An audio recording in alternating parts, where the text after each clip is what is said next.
لله نحمده ونستعينه ونستغفره ونعوذ بالله من شرور أنفسنا ومن سيئات أعمالنا من يهده الله فلا مضل له ومن يضلل فلا هادي له وأشهد أن لا إله إلا الله وحده لا شريك له وأشهد أن محمدا عبده ورسوله اللهم صل على محمد وعلى آل محمد كما صليت على إبراهيم وعلى آل إبراهيم إنك حميد مجيد اللهم بارك على محمد وعلى آل محمد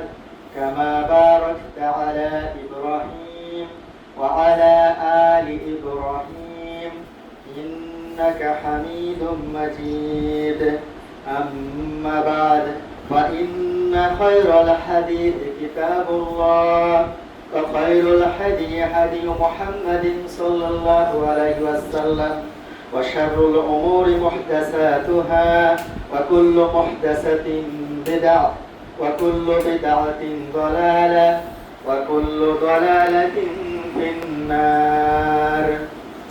عن عثمان بن عفان رضي الله تعالى عنه قال النبي صلى الله عليه وسلم إن أفضلكم من تعلم القرآن وعلمه رواه البخاري.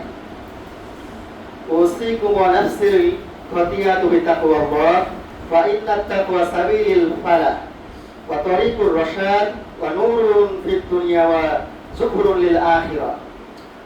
আমি আপনাদেরকে এবং আমার নফসকে আল্লাহ ভীতির উপদেশ দিচ্ছি। নিশ্চয়ই আল্লাহ ভীতি হলো সফলতার পথ, সঠিক দিক নির্দেশনার রাস্তা, দুনিয়ার আলো এবং আখিরাতের সঞ্চয়। ইয়া আইয়ুহাল্লাযীনা আমানুত্তাকুল্লাহ হাক্কা তুকাতিহি ওয়া লা তামুতুন্না ইল্লা ওয়া আনতুম মুসলিমুন। হে ঈমানদারগণ, যারা ঈমানের দাবি করছে, আপনারা আপনাদের কথা যদি সত্যবাদী হন তাহলে মুসলিম না হয়ে যেন মৃত্যুবরণ না করেন। রব্বি ইশরাহ লি সাদরি ওয়া ইয়াসসির লি আমরি ওয়াহলুল উকদাতাম মিন লিসানি ইয়াফকাহু কাওলি। সমস্ত প্রশংসা সেই মহান রব্বুল আলামিনের জন্য, যিনি আমাদেরকে খুতবার শুরুতেই বিভিন্ন ব্যস্ততাকে পিছনে রেখে খুতবার শুরুতেই এসে উপস্থিত হওয়ার তৌফিক দান করছেন। বলি আলহামদুলিল্লাহ। আলহামদুলিল্লাহ। আরেকটু জোরে সোরে মন থেকে আলহামদুলিল্লাহ বলার দরকার এই কারণেই যে আল্লাহ আমাদেরকে মুসলিম হিসেবে জন্মগ্রহণ করিয়েছেন। শুধু তাই না, মুসলিম হবার পর আবার সহিহ আকীদা লাভ করার তৌফিক দান করছেন।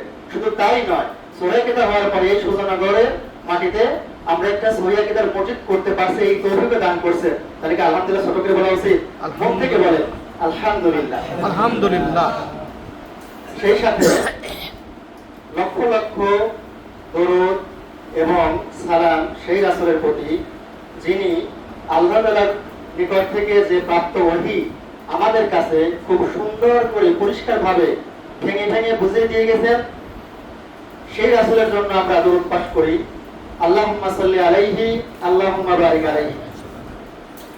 সেই সাথে আমরা রাসূল সাল্লাল্লাহু যারা সাহাবী ছিলেন তাদের জন্য আমরা দোয়া করি, কারণ তারাই প্রকৃত অর্থে রাসূল সাল্লাল্লাহু কোন কাজটা কিভাবে করতে বলছেন করেছেন সেটা তারা নিজের চোখে দেখছে, রাসূলের সামনে তারা আমল করে দেখিয়েছে। পরবর্তীতে আমাদের নিকট পর্যন্ত পৌঁছানোর জন্য যে কাজ করার কথা তারা সেই কাজগুলো করছে। আমরা তাদের জন্য আল্লাহকে দোয়া করি, আল্লাহুম্মা সাল্লি আলাইহি আল্লাহুম্মা বারিক আলাইহি। আজ জুমাদুল আউয়াল মাসের 29 তারিখ, হয়তো আজকে আবার নতুন মাসের চাঁদ উঠতে পারে। আরবি বছরে এটা হচ্ছে পঞ্চম মাস, আর 2-3 মাসের মধ্যেই রমজান মাস চলে আসছে। আবার আমাদের বেশি বেশি করে রমজান মাসের জন্য দোয়া করা উচিত। আমাদের সালাতুল্লাহদের যা নিয়ম ছিল, তারা 6 মাস আগে থেকে রমজান মাস পাওয়ার জন্য আল্লাহকে দোয়া করতো, আল্লাহ রমজান মাস পর্যন্ত আমার হায়াত রাখেন, হায়াত বাড়ায় দেন। আমাদের তো সেই দোয়া কত দূরে কথা, রমজান মাস কোন পাইতে আসে কোন পাইতে আসে তো আমরা খেয়ালই করি না। এজন্য একটু লক্ষ্য করা উচিত। দীর্ঘ 7 মাস পর আবার আমি এই মেম্বারে দাঁড়িয়ে কথা বলার সুযোগ পাচ্ছি, আলহামদুলিল্লাহ। আমি শেষ কথা বলেছিলাম মার্চ মাসে, আবার আজকে কথা বলার সুযোগ পেয়েছি, আলহামদুলিল্লাহ। সেই আল্লাহ শুকরিয়া আদায় করছি, যিনি সমস্ত ফিতনা ফাসাদ দূর করে আবার আমাদেরকে একবার তৌফিক দান করছেন এবং এখানে কথা বলার সুযোগ করে দিয়েছেন, আলহামদুলিল্লাহ। আল্লাহ তাআলা সূরা আল ইমরান সূরা নম্বর 3 আয়াত নম্বর 26 বলেন, কুলিল্লাহুম্মা মালিকুল মুলকি তু'তিল মুলকা মান তাশাউ ওয়া তানজিউল মুলকা মিম্মান তাশা ওয়া তু'ইজ্জু মান তাশা ওয়া তুযিল্লু মান তাশা বিয়াদিকিল খায়র ইন্নাকা আলা কুল্লি শাইইন কাদির। বলুন, হে আল্লাহ, আপনি রাজত্বের মালিক, আপনি যাকে ইচ্ছা রাজত্ব দান করেন এবং যার কাছ থেকে রাজত্ব কেড়ে নেন। আপনি যাকে ইচ্ছা সম্মানিত করেন এবং যাকে ইচ্ছা অপমানিত করেন। আপনার হাতে রয়েছে যাবতীয় কল্যাণ, নিশ্চয়ই আপনি সবকিছুর উপর ক্ষমতাবান। আমরা এই আর বিশ্বাস করি, এই আর বিশ্বাস করি বিধায়ী এই মসজিদে যখন ফিতনা শুরু হয় আমাদের মধ্যে, তখন এই আয়াতের ভিত্তি করেই আমরা এটা কন্ট্রোল করেছি যে সম্মান দেওয়ার মালিকও আল্লাহ, ক্ষমতা দেওয়ার মালিকও আল্লাহ, ক্ষমতা ছিনিয়েও নেবে আল্লাহ, অপমানিত করবে আল্লাহ। যদি আল্লাহ অপমান করে তাহলে ওটার মধ্যেই কল্যাণ আছে। যদি আল্লাহ সম্মান দেয় সেটার মধ্যেই কল্যাণ আছে। মানুষ যদি কাউকে সম্মান দেয় সেটার মধ্যে কল্যাণ অকল্যাণ দুটাই থাকতে পারে। এজন্য আল্লাহ যদি বাহ্যিকভাবে দেখাও যায় যে আমার কল্যাণ হচ্ছে, তাহলে ওটার মধ্যেই কল্যাণ, যদি আমি তাদেরকে মেনে নিই। আল্লাহ তাআলা সূরা আল ইমরান সূরা নম্বর 3 আয়াত নম্বর 54 তে বলেন, ওয়া মাকারুল্লাহ, তারা ষড়যন্ত্র করেছিল আর আল্লাহ কৌশল করেছেন। ওয়াল্লাহু খায়রুল মাকিরিন, নিশ্চয় আল্লাহ হচ্ছে সর্বশ্রেষ্ঠ কৌশল। আল্লাহ তাআলা সূরা জুমার আয়াত নম্বর 39, দুঃখিত, সূরা নম্বর 39 আয়াত নম্বর 10 আল্লাহ বলেন, বলো হে আমার মুমিন বান্দারা, যারা ঈমান এনেছো দাবি করতেছো, তোমরা তোমাদের রবকে ভয় করো। যারা এই দুনিয়ায় ভালো কাজ করে তাদের জন্য রয়েছে কল্যাণ, আর আল্লাহ জমিন প্রশস্ত, অনেক বড়। কেবল ধৈর্যশীলদেরকেই তাদের প্রতিদান পূর্ণরূপে দেওয়া হবে, কোনো হিসাব ছাড়াই। এই কথাগুলো একটু জানালাম, যেহেতু এই মসজিদের সাথে আমরা অনেকেই সম্পৃক্ত আছি। মসজিদটার অবস্থা কি হয়েছিল আপনি একটু হলেও জানেন, যার কারণে কথাগুলো বলা যে ধৈর্যটা খুব গুরুত্বপূর্ণ। ধৈর্যের ফল আজকে এই যে মেম্বারে দাঁড়িয়ে কথা বলতে পারতেছি, আলহামদুলিল্লাহ। এজন্য আমাদেরকে বিপদ আপদের যে কোনো মুহূর্তে ধৈর্য অবলম্বন করতে হবে। তাড়াহুড়ো করে কোনো সিদ্ধান্ত নেওয়া যাবে না, ধৈর্য অবলম্বন করতে হবে এবং আল্লাহর উপর ভরসা করা উচিত। ঈমানদাররা আল্লাহর উপরই ভরসা করে। আজকে আমাদের বুধবার যে বিষয় আগেই বলে দেওয়া হয়েছে, সেটা হচ্ছে আল্লাহ এবং তার রাসূল সাল্লাল্লাহু আলাইহি ওয়াসাল্লামের দৃষ্টিতে সর্বশ্রেষ্ঠ বা উত্তম লোক কারা। আমাদেরকে জানতে ইচ্ছা করতেছে না যে আল্লাহ এবং তার রাসূলের দৃষ্টিতে উত্তম। আমাদের সমাজে কিন্তু যখন মিছিল মিটিং হয়, কি বলে, অমুকের চরিত্র শুকুরের মতো পবিত্র, অথচ তার চরিত্র সবচেয়ে নিকৃষ্ট। তারপরেও মানুষ দুনিয়ার লোভে, দুনিয়ার ক্ষমতার লোভে তাকে খারাপ জানার পরে ফুলের মতো পবিত্র বানায়। আমাদের সমাজে কিন্তু নাগরিক সনদ অথবা চারিত্রিক সনদের জন্য যায় এমন লোকের সিগনেচার নেওয়ার জন্য, যারই হচ্ছে চরিত্র ভালো না। কিন্তু আমাদের সমাজে যেসব ছেলেপেলেরা চাকরি করে, চাকরির জন্য চারিত্রিক সার্টিফিকেট নিতে হয় এমন লোকের কাছ থেকে, যার চরিত্রই সবসময় টেলিভিশনে দেখানো হয় চরিত্র খারাপ। এই জন্য আমার আপনার চরিত্র সার্টিফিকেট আমি উত্তম না শ্রেষ্ঠ, এটা নিতে হবে কার থেকে? আল্লাহ এবং তার রাসূল যেটা বলছে সেটাই হচ্ছে সঠিক উত্তম চরিত্র। এটা আমাদের জানার চেষ্টা করা উচিত। এবং এখন বলার মুহূর্তে আমাদের নিয়োগ থাকা উচিত যে খতিব সাহেব যেই চরিত্র বিষয়গুলো বলে, যেই উত্তম গুণগুলো বলে, এখন থেকে শুরু করব। সেই গুণগুলো যদি আমার মধ্যে না থাকে, তাহলে সেটা আমার মধ্যে নিয়ে আসার চেষ্টা করবো ইনশাআল্লাহ। আল্লাহ আমাদের তৌফিক দান করুন, আমিন। বুধবার বিষয়ে যাওয়ার আগে আমি শুরুতে অল্প একটু নসিহত করতে চাই জুমার দিনের বিষয়ে। পবিত্র কোরআনে আল্লাহ তাআলা সূরা জুমুয়া সূরা নম্বর 62 আয়াত 9 থেকে 10 বলেন, ইয়া আইয়ুহাল্লাযীনা আমানু, হে ঈমানদারগণ, যারা তোমরা ঈমান আনছো বলে দাবি করো, তারা শোনো, ইযা নুদিয়া লিস-সালাতি মিন ইয়াউমিল জুমুয়া, জুমার দিন যখন জুমার সালাতের জন্য ডাক দেওয়া হয়। এই কথাগুলো যাদের জন্য বলতে তারা এখন আসেই না। এই কথাগুলো যাদের শোনানো উচিত তারা তো আসবে শেষে, নামাজের আগে আগে আসবে। এই কথাগুলো তাদের শোনা উচিত ছিল। এখন শোনার পর না থাকলে তো কিছু করার নাই। জুমার দিন যখন জুমার সালাতের জন্য ডাক দেওয়া হয়, আমাদেরকে জুমার সালাতের জন্য ডাক দেওয়া, আসেন আসেন নামাজ হয়ে যাবে, ডাক মানে আযান দেওয়া হয়। যখন জুমার সালাতের জন্য আযান দেওয়া হয়, ফাসআউ ইলা যিকরিল্লাহ, তখন তোমরা আল্লাহর কথা শুনতে এবং সালাতে যেতে তাড়াহুড়া করো, তাড়াতাড়ি করো, আর দেরি করা যাচ্ছে না। ওয়া দারুল বাই, এবং বেচাকেনা বন্ধ করো, কেনা বেচা বন্ধ করে দাও। যালিকুম খায়র, এটাই তোমাদের জন্য সবথেকে ভালো। তাহলে এই কথাগুলো তাদের বলা হচ্ছে যারা এখন জুমার আগে ব্যস্ত ছিল, খুব বিভিন্ন অফিসিয়াল কাজ হোক, বিভিন্ন চাকরি বাকরি হোক, বিভিন্ন ব্যবসা বাণিজ্য হোক, তাদেরকে আল্লাহ বলতেছে। কারণ যারা অবসর, তারা তো আগে থেকে আসবেই, তারা আপনারা আগে থেকে আসবেন। কিন্তু যারা ব্যস্ত ছিলেন, ব্যস্ততার ক্ষেত্রে বলা হচ্ছে যে তোমরা যারা বেচা কেনা করতেছে যখন আজান করে গেছে এবার সাথে সাথে আর কোনো দিকে তাকানো যাবে না, বন্ধ করে দিয়ে আল্লাহ ডাকছে জমার জন্য, এবার সবকিছু বন্ধ করতে চলে আসো। এভাবে দেখাও যে আসলে আমি ইমানদার, আসলে আমার কাছে সবকিছুর পরিবর্তে আল্লাহর বিষয়টা ইম্পর্টেন্ট, এটা দেখাও। আজান পর সাথে সব বন্ধ করে দাও। তোমার সামনে কাস্টমার অনেক, আজান পড়ছে সব বন্ধ করে দাও, কাউকে মানে না, তাইলে বলবো তুমি আসলে সব থেকে আমাকেই বেশি গুরুত্ব দাও। তারপর কি বলতেছে যে তোমরা এটাই সবচেয়ে ভালো হতো যদি দোকান বন্ধ করে চলে আসতে, লাকুম ইন কুনতুম তাআলামুন, যদি তোমরা বিষয়টা জানতে পারতে সঠিকভাবে আসলে, তাহলে বুঝতে পারতে কত গুরুত্বপূর্ণ। এই জন্য আমাদের এই মসজিদটা এখন অন্যান্য মসজিদ থেকে কিন্তু আগে আজান হয়, তাই না? আরেকটা বিষয় আমাদের ভাইদের মধ্যে কাজ করে, সেটা হচ্ছে জুমা সালাত তো দুইবার হয় অন্যান্য মসজিদে, তাহলে কোন আজানের প্রেক্ষিতে আমি দোকান বন্ধ করে দেব, এটা একটা বিষয় থাকে। এখন আমাদের যে আজানটা হয় আমরা কিন্তু দুইবার আমাদের একবারই আজান দিই, কারণ আমাদের কোন আজানটাই দেওয়া হয় এবং আমরা বাংলা এবং আরবি মিশ্রিত খুতবা দিই, তার মানে আমাদের খুতবাটা প্রকৃত খুতবা, যেটা তারা দ্বিতীয় খুতবা দিয়ে থাকে আর কি। আমাদের এই আজানটা যতদূর যাবে, এই মসজিদের আজান যদি আমি সংক্ষেপে বলি, তাহলে আমাদের আজানটা যতদূর পর্যন্ত যাচ্ছে তাদের কানে, তারা এই আজান শোনার পরে আপনার বেচাকেনা করা সম্ভব না। যদি সে করে তাহলে আল্লাহর আইনকে, আল্লাহর কথাকে অগ্রাহ্য করলো, বেচাকেনাকে গুরুত্ব দিল, তারপরে যতটুকু বেচাকেনা বেশি তাহলে হারাম। এটা আমার ফতোয়া না, এটা সূরা জুমুয়া আয়াত নম্বর 9 থেকে 10, এবং আল্লাহ বলতে তোমরা যদি এটা বুঝতে পারতে এটাই তোমাদের জন্য করলাম। আচ্ছা, তারপরে আসুন আল্লাহ তাআলা সূরা ইসরা সূরা নম্বর 17 আয়াত নম্বর 15 তে বলেন, ওমা কুননা মুআযযিবিনা হাত্তা নাবাসা রাসূলা, আর আমরা মানে আল্লাহ তাআলা রাসূল না পাঠানো পর্যন্ত কাউকে শাস্তি দেন না, মানে কাউকে না জানিয়ে ধরা দেবে আল্লাহ, মানে ধরে নেবে এরকম না, তাদেরকে আগে জানাবে, জানার পর যদি বুঝে সারি না মানে তাহলে তাকে ধরা হবে। তা আমাদের রাসূল তো চলে আসছে, মানে বার্তা বাহক, আমরা তো সব জানি, কিয়ামত পর্যন্ত আর কেউ বলতে পারবে না আমাদের তো জানা নাই, প্রত্যেকটা বিষয় আমরা জানি, কারণ 1400 বছর আগে এই ওজন শেষ হয়ে গেছে। আল্লাহ বলেছে কি যে রাসূল না পাঠা পর্যন্ত শাস্তি দেই না, তাহলে এই কদর আমাদের আর নাই যে রাসূল তো আসে নাই, আমরা তো জানতাম না। আমরা যদি না জানি সেটা আমাদের ব্যর্থতা, আল্লাহ কিন্তু আমাদেরকে জানিয়ে দিয়েছে। ওই একই নিয়মে আসেন, আগে এই সুজানগরে সুয়াকিদের মসজিদ ছিল না, যার কারণে ওজন ছিল যে দ্বিতীয় খুতবায় যাবো, সমস্যা নাই, আজান তো পড়ছে আরো আজান পড়বে। আপনার এই এখন এই সুয়াকিদের মসজিদ হওয়ার পর আপনার ওজন নাই, আপনারা বিপদে এখন, ভালোই ভালো তো মজা করে মসজিদটা বানাইছে, কিন্তু কিছু কিছু ক্ষেত্রে বিপদ, মানে আপনাকে এখন বুঝে শুনে আমল করা লাগবে। এই জন্য যেহেতু এখানে সুয়াকিদের মসজিদ বানাইছেন এবং সঠিক টাইমে আজান দেওয়া হয়, এই আজানের পরে আপনি আর কাজ করতে পারতেছেন না, আপনাকে চলে আসতে হবে।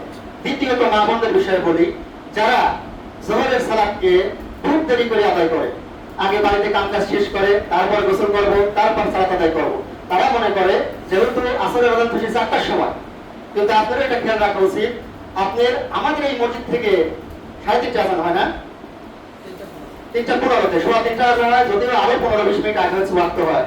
এই আজানটা যতদূর যেই বাড়ি পর্যন্ত পৌঁছাবে, তারা কিন্তু আর আজানের পরে আপনি আসর নাম মানে জোহর নামাজ পড়তে পারতেছেন না। আপনাদের জোহর নামাজ পড়লে কাজা নামাজ আদায় হবে, কারণ এতদিন আমরা জানতাম না, কারণ হচ্ছে আমাদেরকে চোখ বাঁধা শোনানো হয়েছে কিরকম আজান দেওয়া হয়েছে দেরিতে, যার কারণে আমরা ভাবছি যে ওই আসর পর্যন্ত মনে হয় জোহরের টাইম আছে, আসলে জোহরের টাইম আরো 1-1.5 ঘন্টা আগে হয়। এই জন্য আমাদের মসজিদে যদিও একবারে পাই টু পাই আজান দেওয়া হয় না, শুধুমাত্র ফজর এবং মাগরিবের সালাতটায় একেবারে টাইম মতো আজান দেওয়া হয়। এই জন্য এই বিষয়টা খুব খেয়াল করবেন। আপনি সারা জীবন নামাজ পড়লেন, বাড়ির কাজকে খুব গুরুত্ব দিলেন, স্বামীর খাওয়া দাওয়া এবং সন্তানের খাওয়া দাওয়া খুব গুরুত্ব দিলেন, অথচ আপনি একটা বিশাল একটা ফরজে আইন নামাজ সেটা আপনি ইচ্ছা করে দেরি করলেন। আর কেউ যদি ইচ্ছা করে নামাজ ওক্ত পার করে দেয়, তাই সে সারা জীবন নামাজ পড়লেও সেটা পূরণ করা হবে না, এটা একটা বড় সমস্যা। এই জন্য আপনারা কাজ ফেলে রেখে যেভাবেই হোক নামাজটা আগে আদায় করেন, ফরজ নামাজের গুরুত্ব দিবেন। আসুন এবারে আমরা যে বিষয়ে কথা বলতে চাইছি যে আল্লাহ এবং তার রাসূলের চোখে শ্রেষ্ঠ মানুষের বিষয়টা, সেটা বোঝার আগে আমি একটা হাদিস জানাতে চাই যাতে আমাদের বোঝাটা সহজ হয়। আমরা হাদিসটা পাবো সহিহ বুখারী হাদিস নাম্বার 5091। শাহর রাদিয়াল্লাহু তাআলা আনহু থেকে বর্ণিত, তিনি বলেন, এক ব্যক্তি রাসূলুল্লাহ সাল্লাল্লাহু আলাইহি ওয়াসাল্লামকে নিকট অতিক্রম করছিল, মানে রাসূল সাল্লামের নিকট দিয়ে এক ব্যক্তি অতিক্রম করতেছিল, যাচ্ছিল। তখন রাসূল সাল্লাম উপস্থিত সাহাবীদেরকে জিজ্ঞেস করলেন, আচ্ছা এই যে লোকটা আমাদের সামনে চলে গেল, এই লোক সম্পর্কে তোমাদের ধারণা কি? এই লোক সম্পর্কে তোমরা কি মনে করো? তখন সাহাবীরা উত্তর দিল, যদি কোথাও কোনো মহিলার প্রতি এই লোকটির বিয়ে প্রস্তাব দেয়, তার সঙ্গে বিয়ে দেওয়া যায়। যদি সে কারো যদি সুপারিশ করে, তাহলে সুপারিশ গ্রহণ করা হয়। যদি কথা বলে, তবে তার কথা শোনা হয়। অতঃপর রাসূল সাল্লাল্লাহু আলাইহি ওয়াসাল্লাম চুপ থাকলেন। তার মানে লোকটা দুনিয়াবি দিক দিয়ে যথেষ্ট ক্ষমতাশালী, যথেষ্ট ধনী, যথেষ্ট নাম করা, যার কারণে তার সাথে মেয়ে বিয়ে সবাই দিতে চায়, প্রস্তাব দিলেই দেয়, এবং তার কথা সবাই শোনে। কোনো আসরে এই অমুক ছেলে আসলে এখন সে যা বলবে তাই শুনবো, তার কথা মানা হয়। তাহলে বোঝা যাচ্ছে খুব গুরুত্বপূর্ণ ব্যক্তি। আচ্ছা, রাসূল সাল্লাল্লাহু আলাইহি ওয়াসাল্লাম চুপ থাকলেন। এইবার আবার একজন লোক রাসূল সাল্লাল্লাহু সামনে দিয়ে চলে গেল ভাইটে। এইবার আবার রাসূল সাল্লাল্লাহু আলাইহি ওয়াসাল্লাম জিজ্ঞেস করলেন, আচ্ছা এই যে লোক গেল, এই তার সম্পর্কে তোমাদের ধারণা কি? তখন বললেন, এই ব্যক্তি সম্পর্কে আমাদের ধারণা হচ্ছে, যদি এই ব্যক্তি কোথাও বিয়ের প্রস্তাব দেয়, তাহলে তার সাথে কেউ বিয়ে দেবে না। যদি কারো জন্য সে সুপারিশ করে, সেটা শোনা হবে না, এবং তার কোনো কথাই কেউ শুনবে না, তার কোনো গুরুত্ব নাই। তখন রাসূল সাল্লাল্লাহু আলাইহি ওয়াসাল্লাম বললেন, দুনিয়া ভর্তি ওই ধনীদের চেয়ে যে গুরুত্বপূর্ণ তোমাদের কাছে, দুনিয়া ভর্তি ওরকম লোকের চেয়ে এইরকম গরিব যার সম্মান তোমরা দিচ্ছে না, একজন লোক আল্লাহর কাছে বেশি গুরুত্বপূর্ণ। সুবহানাল্লাহ। তাহলে বুঝলেন, আমরা বাহ্যিকভাবে মানুষকে গুরুত্ব দেই, তার পোশাক সুন্দর, তার 4-5 বিল্ডিং আছে, তাকে দিয়ে একটা চাকরি নেওয়ানো যায়, সে হচ্ছে গ্রামের মাতব্বর, এইভাবে আমরা সম্মান দেই দুনিয়াবি ক্ষেত্রে। কিন্তু আল্লাহর কাছে আসলে কি তার সম্মান আছে? আল্লাহর কাছে সম্মান আছে তাকওয়ার ভিত্তিতে। তার তাকওয়া কতটুকু, আল্লাহ ভিত্তি কতটুকু, তার চরিত্র কতটুকু ভালো, এটা নির্ভর করবে আল্লাহর কাছে। আল্লাহ কি ছেলে না মেয়ে, আমরা কি সুন্দর না অসুন্দর, এটা দেখেন না, আল্লাহ দেখেন অন্তর, তার অন্তরের অবস্থা কি। এই জন্য আমরা যেন এই মোহে না পড়ি। আমি এই হাদিসটা এই জন্যই বললাম যে আমরা যত বলতে চাচ্ছি আল্লাহ এবং তার রাসূলের দৃষ্টিতে শ্রেষ্ঠ কারা, সেই শ্রেষ্ঠ হতে গেলে যদি আমাকে অন্যজনরা পাগলে বলে, খারাপে বলে, মন্দে বলে, তাতে কিছু আসে না। কারণ দুনিয়া ভর্তি ওই সকল স্মার্ট লোকের থেকে আমি যদি এই গুণগুলো অর্জন করি, আমি হব আল্লাহ এবং তার রাসূলের কাছে সবচেয়ে প্রিয়, এবং কিয়ামতের মাঠে কোটি কোটি মানুষের মধ্যে আমাকে সম্মান দেওয়া হবে, আর যাদের কাছে সম্মান দেওয়া আছে তারা থাকবে মুখ নিচু করে। এখন ভাবেন, আপনি কি দুনিয়ার এই কয়েক মিনিটের সম্মান চান, নাকি আখিরাতে কোটি কোটি কোটি কোটি কোনো সময় না যায় সেখানকার সম্মান চান? এটা আপনার ব্যাপার, আমি শুধু বললাম। এবার তাহলে আসুন আমরা শুরু করি। আমাদের যে মূল বিষয় ছিল রাসূল সাল্লাল্লাহু আলাইহি ওয়াসাল্লাম আল্লাহ তাআলার দৃষ্টিতে সৌভাগ্যবান বা সম্মানিত শ্রেষ্ঠ উত্তম ব্যক্তি কারা, কোন বৈশিষ্ট্য থাকলে পরে সমস্ত পৃথিবীর মধ্যে তারা রাসূলের কাছে এবং আল্লাহর কাছে শ্রেষ্ঠ। এক নাম্বার, সেই সৌভাগ্য ব্যক্তি যারা, যাদের মধ্যে এই গুণটা থাকবে যে আল্লাহ এবং তার রাসূলের কাছে শ্রেষ্ঠ হওয়ার জন্য, তারা হচ্ছে নিজে কোরআন শেখে এবং অন্যকে শেখায়। এই হাদিসটা পাবেন সহিহ বুখারী হাদিস নাম্বার 527। উসমান রাদিয়াল্লাহু তাআলা আনহু থেকে বর্ণিত। তিনি বলেন, রাসূল সাল্লাল্লাহু আলাইহি ওয়াসাল্লাম বলেছেন, খায়রুকুম মান তাআল্লামাল কুরআন ওয়া আল্লামা, তোমাদের মধ্যে ওই ব্যক্তি সবচেয়ে উত্তম, ওই ব্যক্তি সবচেয়ে শ্রেষ্ঠ যে নিজে কোরআন শিক্ষা করে এবং অপরকে শিক্ষা দেয়। তাহলে এই হাদিসটা আমাদের শিক্ষাছে যে কোরআন শেখা এবং শেখানো দুইটাই একটা ইবাদত নয়, বরং এটা মানুষের শ্রেষ্ঠত্বের একটা মানদণ্ড। মানে শুধু ইবাদতই না, কোরআনটা জানা, কোরআনটা পড়া, কোরআন শেখানো, এটা শুধু ইবাদতের মধ্যেই পড়তেছেন। একটা শ্রেষ্ঠ, আমি যে মানুষের মতো শ্রেষ্ঠ, সেটা একটা মানদণ্ড দেখে আমি কোরআন পাই। তাহলে এখন আসেন আমাদের দিকে তাকাই, যদি আমরা আমাদের তাকাই তাহলে অবস্থাটা কি দাঁড়ায়? যদি আমরা বাইরে না গেলাম, আমরা মসজিদের মধ্যেই যদি দেখি যে আমাদের কয়জন আসলে কোরআন পারি আমরা, দেখেন এক নম্বর যে পয়েন্টটা বলতেছি, আল্লাহ রাসূলের কাছে সর্বশ্রেষ্ঠ মানুষ, উত্তম মানুষ যারা, তারা কোরআন নিজে শেখে। আমরা কয়জন কোরআন নিজে শিখি? এখন যদি বলেন না আমি তো কোরআন পাই, আচ্ছা ভালো, কোরআন পারেন, কয়জন প্রতিদিন কোরআন পড়েন? আজকে কয়জন প্রতিদিন কোরআন পড়ছেন আজকে সকালবেলা? যদি বলেন না আমি প্রতিদিন কোরআন পড়ি, তাহলে কয়জন মানুষ প্রতিদিন কোরআন পড়ার পর সেটা বোঝার চেষ্টা করে? যদি বলেন আমি বোঝার চেষ্টা করি, তাহলে কয়জন মানুষ বোঝার পরে সেটা আমল করে? পাবেন না। তাহলে আমরা সহিহ আকীদা বলি, সহিহ আকীদার মসজিদ দিছি, সালাফি মানহাজ বলি, অথচ আমরা কি সহিহ আকীদা যে আমরা কোরআনই পারি না? কোরআন পড়তে এখনো শিখলাম মানে আমরা আসলে সঠিক আকীদার বিষয়টা এখনো বুঝেই না। কারণ আমাদের পিছনের যুগে যারা সালাফ সাহাবীরা, তারা এমন কেউ পাওয়া যাবে না যে কোরআন সে শেখার চেষ্টা করে নাই, কোরআন পারে নাই, এমন পাওয়া যাবে না। আমরা কি করতেছি? আমরা কিন্তু সবকিছু শিখি। যদি জাপান যাওয়া লাগে, জাপানি ভাষা শিখবো দুনিয়ার জন্য, অন্য কিছু করার জন্য অন্য কিছু শিখে তাও শিখবো, কিন্তু কোরআন শিখতে রাজি না, কারণ এটা কোনো গুরুত্বই নেই আমাদের কাছে। অথচ আল্লাহ তাআলা এবং তার রাসূলের নিকট সব মানুষের মধ্যে, পৃথিবীতে যত কোটি কোটি মানুষ আছে, এখন 700 কোটির বেশি, সবার থেকে উত্তম হচ্ছে তারাই যাদের এই গুণটা আছে। এখন আমি কি আপনি এই গুণটা নিতে চাই না? চাই। আমরা যারা কোরআন পারি আলহামদুলিল্লাহ, কিন্তু যারা এখনো পারি না তাদের উচিত শিখা। যারা কোরআন পারি কিন্তু তাজবিদ অনুসারে পারি না, তাদের সেই অনুযায়ী শিখা। যারা কোরআন পারি কিন্তু সুন্দর কণ্ঠ করে পারি না, আরো সুন্দর করে শেখার চেষ্টা করা। কারণ কি, আপনি তো দুনিয়ায় বেঁচে থাকতেই কোরআন, তারপর তার কোরআন প্রয়োজন করতেছে, তখন কি করবে তার কোরআনে? এই জন্য আল্লাহ সুবহানাহু ওয়া তাআলা আপনার আমার জন্য কি মেসেজ পাঠাইলো, এটা যদি জানতেই না পারি, বুঝতেই না পারি, কিভাবে জীবন চালাবো? প্রত্যেকটি পয়েন্টে একটা করে খুতবা দেওয়া যায়, এত বিস্তারিত আমি বলবো না, শুধুমাত্র এইটার জন্য একটু বলতেছি। প্রত্যেকটা আমি শুধু পয়েন্ট বলবো। আমাদের ডিসেম্বর মাসের প্রথম যে খুতবা, সেখানে শাহেক এসে এই কোরআনের ফজিলত এবং মর্যাদা সম্পর্কে খুতবা দেবে, সেদিন আপনারা শুনবেন। আচ্ছা, এইবার একটা কাজ করি, আমরা একটু বিচারের মাঠ থেকে ঘুরে আসি, একটু বিচারের মাঠে যাই, দেখি আমাদের কি অবস্থা হয়। এই চিত্রকে বিচারের মাঠে যদি এখন আমরা দাঁড়াই সবাই, তাহলে আমরা এইটা পাবো। সূরা ফুরকান সূরা নম্বর 25 আয়াত নম্বর 30। আল্লাহ তাআলা বলেন, ওয়া ক্বালা রাসূলু ইয়া রাব্বি ইন্না কওমি ইত্তাখাযু হাযাল কুরআনা মাহজুরা। আমাদের রাসূল বলবেন, হে আমার প্রতিপালক, আমার জাতি তো এই কোরআনকে পরিত্যাগ করেছে। তাই আমরা তো আশায় আছি, যখন কিয়ামতের মাঠে দাঁড়ালাম, আদম আলাইহিস সালামের কাছে গেলাম, কোনো কাজ নাই, সব নবীর কাছে যাই, কোনো কাজ হচ্ছে না, আমাদের রাসূলের কাছে যাব, তখন যে উনি সবচেয়ে বড় যে শাফাআত, মানে বিচার কার্য শুরু করা শাফাআত উনি করবেন। তাহলে আমরা আশায় আছি রাসূল আমাদের জন্য শাফাআত করবে। সেই রাসূল আমাদের আশাকে কষ্টে পরিণত করে দিয়ে কি বলতে সবার সামনে ঘোষণা দিচ্ছে, আল্লাহ আমার এই জাতি, আমার এই উম্মত কিন্তু কোরআনকে পরিত্যাগ করছে। মানে আমরা যার উপালতি নিতে চাচ্ছি, যে আমাদের জন্য আল্লাহ কিছু উপালতি করবি, সেই এখন বাদী হয়ে আমাদের বিরুদ্ধে আল্লাহর কাছে মামলা দায়ের করতেছে। বুঝেন যে রাসূল সাল্লাল্লাহু আলাইহি ওয়াসাল্লাম বলতেছে, আমার জাতি কোরআনকে পরিত্যাগ করছে। এখন আপনারা হয়তো ভাবতে পারেন, আমরা তো কোরআনকে পরিত্যাগ করি না, আমরা তো কোরআনকে মানি, আমরা তো কোরআন পড়ি। আসেন দেখি তাহলে এর ব্যাখ্যা ইবনে তাইমিয়া ইবনুল কাইয়িম রাহিমাহুল্লাহ কি বলছেন। যে রাসূল বলছে যে কিয়ামতের মাঠে বলবে যে আমার উম্মত, আমার জাতি কোরআনকে পরিত্যাগ করেছিল। এর অর্থ হচ্ছে, যে ব্যক্তি কোরআন তেলাওয়াত করল না, সে কোরআন পরিত্যাগ করল। আপনি যত ভালো মানুষ হয়, নামাজ রোজা হজ যাকাত সব করেন, কিন্তু প্রতিদিনের পাঠে আপনার একটা আয়াত কোরআন পড়া হয় না, আপনি ওদিন আসামি হবেন। মানে নরমাল ভাবে জানাতে যাওয়ার তো সুযোগ নাই। জানাতে কিভাবে যাবেন? আসলে শাফাত নিয়ে তো যাবেন, সেখানে তো আপনার বিরুদ্ধেই বাদী। রাসূল সাল্লাল্লাহু আলাইহি ওয়াসাল্লাম বলতেছে, আমার এই উম্মত কোরআন পরিত্যাগ করছে, কেন? সে কোরআন তেলাওয়াত করে নাই।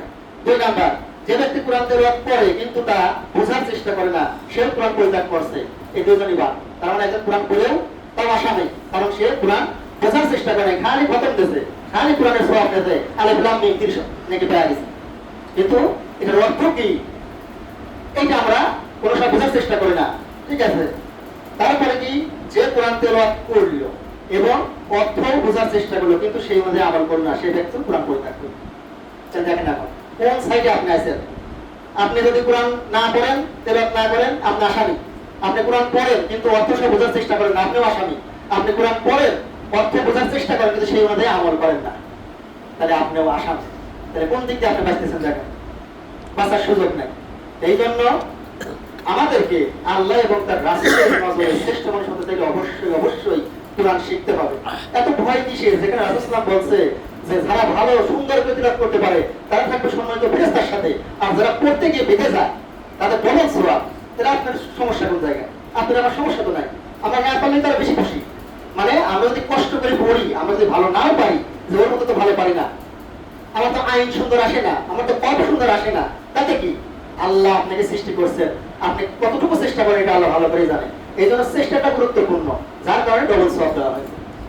এই জন্য ইনশাআল্লাহ আজকের থেকে আমরা চেষ্টা করবো। তো আচ্ছা, যারা মসজিদের কমিটি আছে, মসজিদ দায়িত্বে আছেন, আমি তাদের বলবো যে এইখানে ছেলেদের জন্য যেমন র‍্যাক করা আছে, আমার মানে কোরআনের এবং হাদিসের বই, আপনারা অন্তত পক্ষে শুক্রবারের দিনের জন্য, জুমার দিনের জন্য ওই পাশে মানে একটা র‍্যাক করা আছে, কিছু কোরআন এবং মহিলাদের বিষয়ে যেসব বই আছে সেগুলো এখানে রাখবেন, যেন তারা এসে গল্প করতে না পারে। কারণ এই মসজিদ গল্প করার জায়গা না, গল্প করতে হবে, একজন আরেকজনকে বাড়িতে দাওয়াত দিতে হবে। বাড়িতে যাওয়াও হলো, খাওয়ানো হলো, দেখা সাক্ষাৎ হলো, বন্ধু সুলভ আচরণ হলো, গল্পও হলো। মসজিদে আসতে হবে আল্লাহর ইবাদতের উদ্দেশ্যে। এই জন্য এখানে যারা আসবেন, ছেলে হোক মেয়ে হোক, সবাই জুমার দিনের একটা সুন্নাহ সূরা কাহাফ তেলাওয়াত করা। যারা হয়তো তত ভালো পারেন না, অন্তত কোরআন বের করে 10 আয়াত পড়েন, যারা পারেন 1 আয়াত পড়েন, যারা তাও পারেন না, কোরআনটা ভাই যদি পড়েন আর কাঁদেন, আল্লাহ আমি কিছু বুঝতেছি কি অক্ষর, কারণ আমরা জানি না, তাও হবে।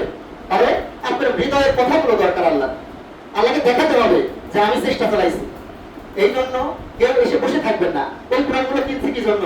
ওই র্যাকে বসে থাকার জন্য না। কারণ আমাদের একদিনই ভাই ছবিটি দেখাইছে, ওখানে ময়লা পড়ে গেল, ঠিক আছে, ভবর ভাষা বাধা আছে, তাহলে এটার জন্য কোরআন কেনা হয় না। এই র্যাকে যদি এই বইগুলো এইভাবে থাকে তাহলে তো অভিশাপ। এই জন্য ওখানে বই নড়াচড়া করতে হবে অন্তত শুক্রবারেতে। আপনারা যাই আগে আগে আসবেন তারা ওখান থেকে বই বের করবেন, কোরআন না পারলেও বইবার হাত ভুলাবেন, আল্লাহ দেখাবেন আল্লাহ আমি পারি না, তারপরেও আমি সম্মান দিচ্ছি, আমি চেষ্টা চালাচ্ছি। না পারলেও অনুবাদ পড়ে মেয়েদের ওখানে অবশ্যই যারা দায়িত্বশীল আছেন শুক্রবারের দিন অন্তত পক্ষে কিছু কোরআন রাখবেন আর কিছু ইসলামিক মেয়েদের যে বিষয়গুলো বইগুলা ওগুলো রাখার চেষ্টা করবেন, আবার পরে নিয়ে আসেন, সমস্যা নেই। তারপরে আরেকটি বিষয়, সেটা হচ্ছে ইমাম সাহেবের বিষয়।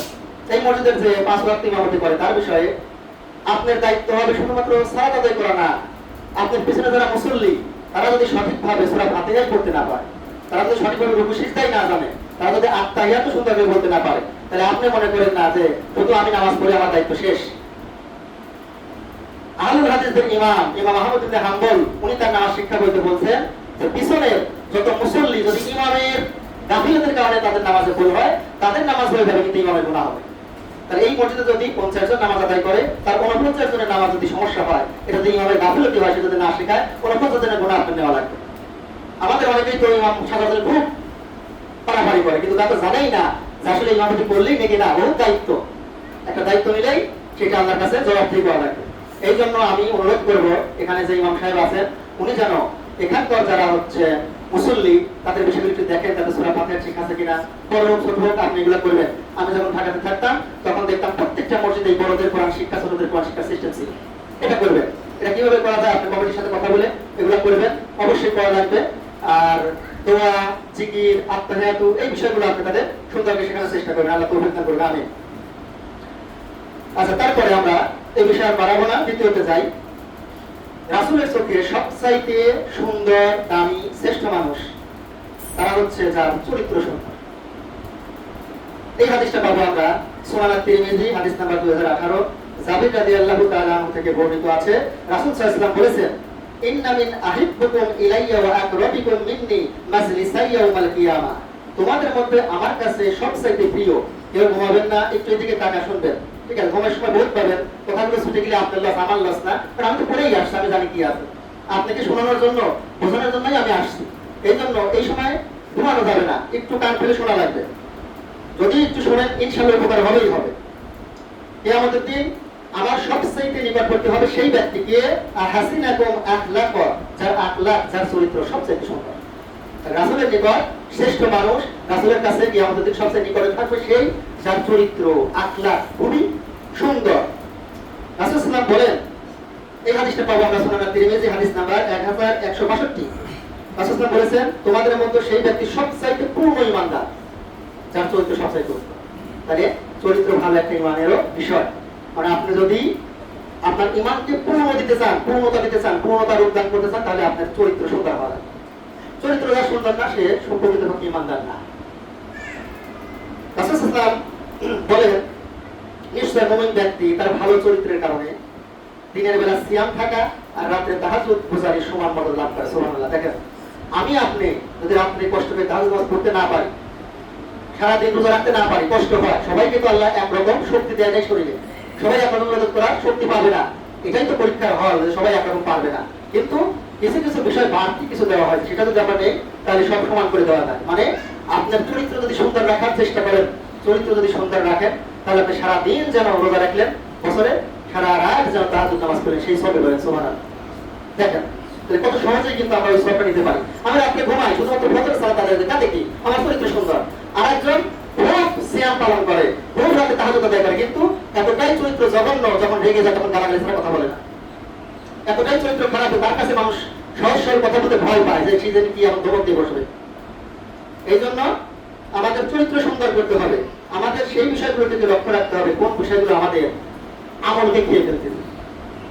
আমল বেশি করার প্রয়োজন নাই, কিন্তু সেই আমল যাতে যেটুকু করছি সেটুকু নষ্ট না হয়ে যায়। আপনি অল্প আমল করেন, কিন্তু সঠিক আমল করেন। 3 নাম্বার, রাসূলের চোখে শ্রেষ্ঠ মানুষ যারা, তারা হচ্ছে যাদের বিষয়ে মানুষ ভালো আশা করে। যেমন আবু হুরায়রা থেকে বর্ণিত, আমরা হাদিসটা পাবো সুনান তিরমিজি হাদিস নাম্বার 2263। কোন এক সময় রাসূল সাল্লাল্লাহু আলাইহি ওয়াসাল্লাম বসেছিলেন, বসে থাকার পরে কয়েকজন লোক নিয়ে বসে থাকার পরে তার পাশ দিয়ে কয়েকজন লোকের পাশে দাঁড়িয়ে বললেন যে, আলা উখবিরুকুম বিখায়রিকুম, তোমাদের মধ্যে সবচাইতে উত্তম, সবচাইতে ভালো কি, আমি কি তোমার জানাবো না? তা সাহাবীদের একটা গুণ ছিল কি, কোনো কল্যাণমূলক কথা শুনলে তারা আগ্রহ করতো, অবশ্যই জানাবেন আল্লাহ রাসূল। ঠিক আছে, আমরা তো কল্যাণমূলক কথা নাই, আমরা হচ্ছে কি দুনিয়ার ক্ষেত্রে 10-20 টাকা উপকার পাওয়া যায় সেটা নিয়ে এখানে বসাবসি করি। ওই কাজের জন্য এটা কথাই নাই, বরঞ্চ আমরা যদি বলি যে সন্ধ্যার পরে বা ফজরের পরে সবাই বসে কথা হবে, মানে নামাজটুক যেন তাকে বেঁধে রাখছিল, সে চলে যায় কোনো উপায় মসজিদে। এবং আমি যখন কথা বলছি এখনো তাই, জুমার নামাজ শেষ করবো, কেউ আছে যে বড় সালাতে বলে জিকির করবে একটু, সেটার সুযোগ নাই, তোর মাঝে চলে যাবে, কারণ অভাগা দুর্ভাগা। ঠিক আছে, মানে তার তৌফিক দেয় না আল্লাহ তাকে জিকির আজকার করার, 2 মিনিট বসার তৌফিক হয় না, কিন্তু সে যে কারণে চলে যাচ্ছে সে কিন্তু মরে যাওয়ার পর সেই কারণগুলো ঠিকই থাকবে। মানে এমন না যে আমি আপনার দুনিয়াতে বেঁচে থাকি, যা হচ্ছে আমি আপনার দুনিয়া থেকে চলে গেলি সেগুলো বন্ধ হয়ে যাবে, কিচ্ছু না, শুধুমাত্র আমি চলে যাবো, সব চলমান। অথচ আমরা কতটা বোকা যে আমরা ওই পিছনে ছুটতেছি, যা আমরা চলে যাওয়ার পরেও যা চলমান থাকবে তার পিছনে আমরা ছুটি। এই জন্য আল্লাহকে একটু সময় দেন, যখন আল্লাহর কাছে আসছেন তখন পিছনে সবকিছু ভুলে যান। এখন মনে করেন আপনার দুনিয়ায় কিছুই নাই, এই সময়টুকু আল্লাহকে খালেজ ভাবে সময় দেন, তারপরে আবার যখন এই মসজিদ থেকে বের হন তখন আবার দুনিয়ার জন্য পাগল হয়ে যান। কিন্তু যখন আল্লাহর জন্য সময় দেন তখন আল্লাহ আর দুনিয়া একটা মিশে দিয়ে না, শুধুমাত্র আল্লাহকে খালেজ ভাবে স্মরণ করুন। তোমাদের মধ্যে সবচেয়ে উত্তম, এই কথাটা তিনি 3 বার বললেন। তো সাহাবীরা বললেন যে আল্লাহ রাসূল আমাদের কিন্তু জানান যে আমাদের মধ্যে সবচেয়ে উত্তম ব্যক্তি কে? তখন রাসূল সাল্লাল্লাহু আলাইহি ওয়াসাল্লাম বললেন খায়রুকুম মান ইউরজা খায়রুহু ওয়া ইউমান শাররুহু ওয়া শাররুহু, সেই লোক হচ্ছে তোমাদের মধ্যে সবচেয়ে উত্তম যার নিকট কল্যাণ কামনা করা যায়, যার ক্ষতি থেকে মুক্ত থাকা যায়।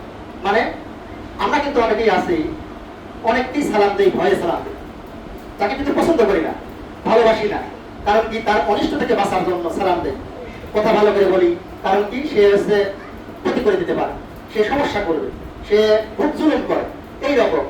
এই যে এইরকম মন মানসিকতা না, বরঞ্চ যার কাছে গেলে পরে ভালো কিছু পাওয়া যাবে সেইটা তার বিষয়ে ভালো আশা করে। যেমন কি আপনার কাছে একজন আসলো একটা বিষয়ে মানে সাহায্য নেওয়ার জন্য, আপনি বলতেছেন ওই অমুক লোকের কাছে যান, ওই আব্দুলের কাছে যান, যে সে তার কাছে গেলে কেউ খালি হাতে ফিরে নেয়, সে পারুক না পারুক, টাকা দিয়ে হেল্প করুক, বুদ্ধি দিয়ে হেল্প করুক, সময় দিয়ে হেল্প করুক, যেভাবে হোক সে হেল্প করবে, আমরা তার বিষয়ে ভালোই মনে করি, তার পাশ থেকে আমরা কোনদিন খারাপ কিছু পাই। এবং তার বিরুদ্ধে যখন কেউ কিছু বলে আমাদের মনে হয় সেই রকম কথা বলে, আমরা যেরকম আশাই করি সেই রকম কথা বলতেই পারে না, তার বিষয়ে সবাই ভালো আশা করে, সে টাকা মারি খাই, আমাদের এরকম বিশ্বাসে করি না টাকা মারি খেতে পারে, আমরা বিশ্বাস করি না সে নাকি রাগারাগি করে গালাগালি করে, আমরা বিশ্বাসই হয় না সে নাকি মায়ের খেদমত করে না। মানে তার প্রতি মানুষের একটা ভালো ধারণা, এরকম ভালো ধারণা যার প্রতি হয় সেই লোকটাও আল্লাহ এবং তার রাসূলের নিকট ভালো, তাহলে মানুষের নিকটও ভালো এবং আল্লাহ এবং তার রাসূলের নিকটও ভালো। তারপরে আসেন 4 নাম্বার শ্রেণীতে যারা আছে রাসূলের চোখে এবং আল্লাহ তাআলার চোখে যারা দামি শ্রেষ্ঠ মানুষ, তারা হচ্ছে যারা নিজের পরিবারের নিকট ভালো। এই গুণটি অর্জন করা একটু কঠিন। পরিবারের নিকট ভালো, বন্ধুদের কাছে ভালো থাকা যায়, সাহিত্যের কাছে ভালো থাকা যায়, অন্যান্যদের কাছে ভালো থাকা যায়, কিন্তু পরিবারে যেহেতু সবসময় আমার থাকা লাগে, একমাত্র পরিবারই আমার সম্পর্কে সবকিছু তথ্য ভালো জানে, আমি রেগে গেলে কেমন কথা বলি, আমি খিদে লাগলে কেমন কথা বলি, এই অবস্থা। এজন্য অন্যরা কিন্তু এগুলো বোঝে না, কারণ ওদের সাথে আমরা ঠিকই সালাম কালাম দিয়ে সুন্দর ভাষায় কথা বলি, যে অমুক লোকটা অমুক ভগিনী ভাইটা কত সুন্দর, কিন্তু পরে খোঁজে দেখা যায় সে তার মায়ের সাথে ভালো করে কথা বলে, খোঁজে দেখা যায় তার বোনের সাথে সবসময় দামকে দামকে কথা বলে, তার সন্তানের সাথে সুন্দর কথা বলে না। সে যখন বাড়ি থেকে মানে বাজার থেকে বাড়িতে যায় মনে হচ্ছে এখন বাঘ, এখন সিংহ ঢুকলো, এখন ওই বাচ্চারা ভয়ই হচ্ছে আমার বাঘ ঢুকছে, কোনে বলাবে এখন হাতের তলে বলা। অথচ উচিত ছিল তো এইরকম যে বাপ যখন বাড়িতে ঢুকবে বাচ্চারা বাপের জন্য দৌড় করে আসা লাগবে, তার মানে অবশ্যই তার ব্যবহার চলছে এতটাই ভালো যে বাচ্চারা দৌড়ে চলে আসে, সবাই দৌড়ে আসে, সবাই ভয় পায় না, হচ্ছে আশা পায় যা আমার ছেলে আসছে, আমার স্বামী আসছে, আমার বাবা আসছে, এখন তারা একটু শান্তি পাচ্ছে যে আমাদের ভরসার লোক, আমাদের আশার লোক, ভালোবাসার লোক চলে আসছে। এরকম হওয়া লাগবে, পরিবারের কাছে সুন্দর হওয়া লাগবে। আয়েশা রাদিয়াল্লাহু তাআলা আনহা হতে বর্ণিত, তিনি বলেন, হাদিস নাম্বার সুনান তিরমিজি হাদিস নাম্বার 3895, খয়রুকুম লিআহলি, তোমাদের মধ্যে সেই তো ভালো যে তার পরিবারের নিকট ভালো, ওয়া আনা খয়রুকুম লিআহলি, আর আমি কিন্তু আমার পরিবারের নিকট সবচাইতে ভালো। রাসূল সাল্লাল্লাহু আলাইহি ওয়াসাল্লামের একসাথে 9টা স্ত্রী ছিল, আমাদের এক স্ত্রী নেই তো আমরা পারি না, এক স্ত্রীর মানে সহ্য করতেই অস্থির, তার আত্মার পূরণ করতেই অস্থির, ঠিক আছে। অথচ রাসূল সাল্লাল্লাহু আলাইহি ওয়াসাল্লামের স্ত্রীরা কিন্তু তারা আকাশ থেকে নামে নাই, তারাও কিন্তু মাটির মানুষ, তারা কিন্তু কোনো ফেরেশতা ছিল না, তারাও মানুষ। এই জন্য 9টা স্ত্রী একসাথে ছিল সেই সময়, অথচ কোন স্ত্রী থেকে একটা টু শব্দ এরকম পাওয়া যায় না। রাসূল সাল্লাল্লাহু আলাইহি ওয়াসাল্লাম খারাপ, এই ব্যাপারটা আমাদের খারাপ লাগছে না, বরঞ্চ রাসূল সাল্লাল্লাহু আলাইহি ওয়াসাল্লামের ছোট খাদেম আনাস রাদিয়াল্লাহু তাআলা থেকে তিনি বলেন, আমি 10টা বছর রাসূল সাল্লাল্লাহু আলাইহি ওয়াসাল্লামের খিদমত করছি, তার বয়স ছিল তখন 12-13 বছর, আমি 10 বছর রাসূল সাল্লাল্লাহু আলাইহি ওয়াসাল্লামের খিদমত করছি, কোনোদিন আমি শুনলাম না আনাস এই কাজটা কেন করলে, কোনোদিন শুনলাম না, এই কাজটা কেন করলে না, এরকম কোনো ধমক দেওয়া শুনলাম না। এই ছিল আমাদের রাসূল। আর তার উম্মত আমাদের কি অবস্থা? এমনিতে খুব ভালো, রাগারাগি লাগলে যত রকমের গালি আছে সেদিন সে মুখস্থ করে। এই জন্য আমাদের পরিবারের নিকট ভালো হতে হবে, কিন্তু পরিবারের নিকট ভালো হওয়া মানে এই না আপনি আল্লাহ এবং রাসূলের আইন বাদ দিয়ে আপনার স্ত্রী যা বলবে তাই শুনবে। আল্লাহ এবং রাসূলের সীমানার মধ্যে থেকে পরিবারের নিকট ভালো হতে হবে। পরিবারের নিকট ভালো হওয়া মানে এই না যে আমি আমার বোর কাছে ভালো হওয়ার জন্য মার সাথে খারাপ ব্যবহার করবো। আবার পরিবারের নিকট ভালো হওয়া মানে এই না যে আমি আমার মাকে খুশি রাখার জন্য আমি আল্লাহর সাথে শিরক করা শুরু করলাম। এই জন্য আমাদের ব্যালেন্স রক্ষা করা লাগবে।